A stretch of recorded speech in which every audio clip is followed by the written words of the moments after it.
امال 25واں باب۔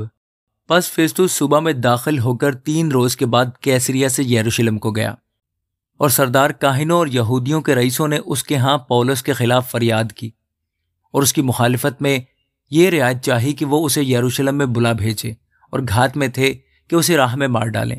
لیکن فیستوس نے جواب دیا کہ پولس تو کیسریا میں قید ہے اور میں آپ جلد وہاں جاؤں گا، بس تم میں سے جو اختیار والے ہیں وہ ساتھ چلیں، اور اگر اس شخص میں کچھ بیجا بات ہو تو اس کی فریاد کریں۔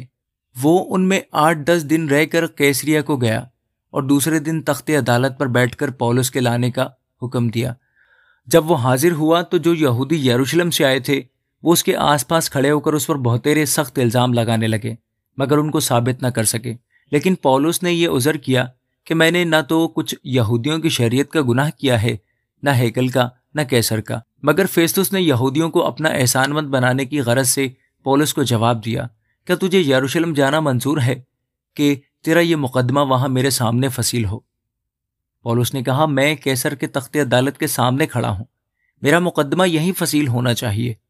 یہودیوں کا میں نے کچھ قصور نہیں کیا، چنانچہ تو بھی خوب جانتا ہے۔ اگر بدکار ہوں یا میں نے قتل کے لائق کوئی کام کیا ہے تو مجھے مرنے سے انکار نہیں، لیکن جن باتوں کا وہ مجھ پر الزام لگاتے ہیں اگر ان کی کچھ اصل نہیں تو ان کی رعایت سے کوئی مجھ کو ان کے حوالہ نہیں کر سکتا۔ میں کیسر کے ہاں اپیل کرتا ہوں۔ پھر فیستوس نے صلاح کاروں سے مصلحت کر کے جواب دیا کہ تو نے کیسر کے ہاں اپیل کی ہے تو کیسر ہی کے پاس جائے گا۔ اور کچھ دن گزرنے کے بعد اگرپا بادشاہ اور برنیکے نے کیسریا میں آ کر فیستوس سے ملاقات کی، اور ان کے کچھ عرصہ وہاں رہنے کے بعد فیستوس نے پولس کے مقدمہ کا حال بادشاہ سے یہ کہہ کر بیان کیا کہ ایک شخص کو فیلکس قید میں چھوڑ گیا ہے۔ جب میں یروشلم میں تھا تو سردار کاہنوں اور یہودیوں کے بزرگوں نے اس کے خلاف فریاد کی اور سزا کے حکم کی درخواست کی۔ ان کو میں نے جواب دیا کہ رومیوں کا یہ دستور نہیں کہ کسی آدمی کو رعایتاً سزا کے لیے حوالہ کریں جب تک کہ مدعی علیہ کو میرے مدعیوں کے روبرو ہو کر دعویٰ کے جواب دینے کا موقع نہ ملے۔